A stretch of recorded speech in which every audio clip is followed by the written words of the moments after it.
पितृपक्ष पैतृक पूर्वजों का पखवाड़ा है, जिसे पितृपक्ष भी कहा जाता है।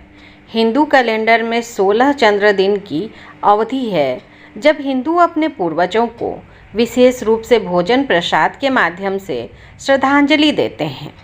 इस अवधि को पितृपक्ष, पितृपक्ष, पितृपोखो, 16 श्राद्ध, कनागत, जितिया, महालया, अपरा पक्ष और अखाड़ पाक के नाम से भी जाना जाता है।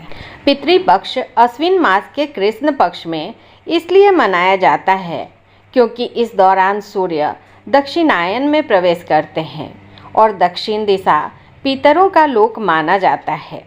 इस खगोलीय बदलाव के कारण पितरों का पृथ्वी पर आगमन होता है और वे अपने वंशजों से तर्पण व पिंडदान की अपेक्षा करते हैं। इसलिए इस पक्ष को पितरों को तृप्त करने और उनका आशीर्वाद प्राप्त करने के लिए समर्पित किया जाता है। हिंदू धर्म में किसी के पूर्वजों की 3 पिछली पीढ़ियों की आत्माएं पितृलोक में निवास करती हैं, जो स्वर्ग और पृथ्वी के बीच का क्षेत्र है।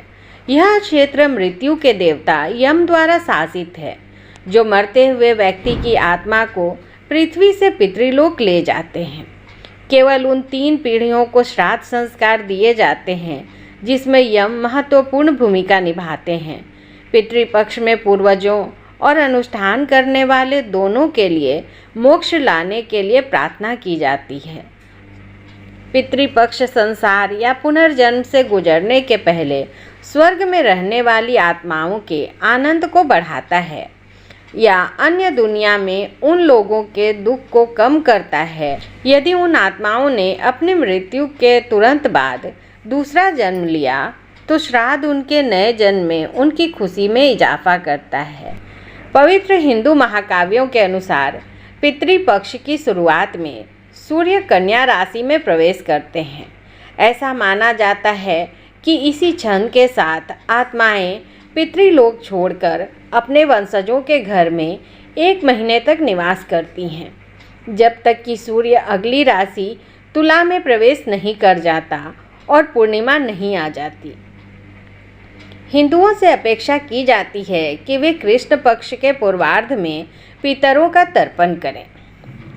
जब महान दानवीर कर्ण की महाभारत में मृत्यु हो गई और उनकी आत्मा स्वर्ग चली गई तो वे अत्यधिक भूख से ग्रस्त हो गए, लेकिन जिस भी भोजन को वे छूते वह तुरंत सोने में बदल जाता। कर्ण और सूर्य इंद्र के पास गए और उनसे इस स्थिति का कारण पूछा। इंद्र ने कर्ण को बताया कि उन्होंने अपना पूरा जीवन सोना दान किया है, लेकिन श्राद्ध में अपने पूर्वजों को कभी भोजन दान नहीं किया।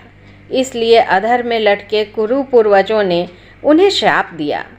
कर्ण ने कहा कि चूंकि वह अपने पूर्वजों से अनभिज्ञ थे, इसलिए उन्होंने उनकी स्मृति में कभी कुछ दान नहीं किया।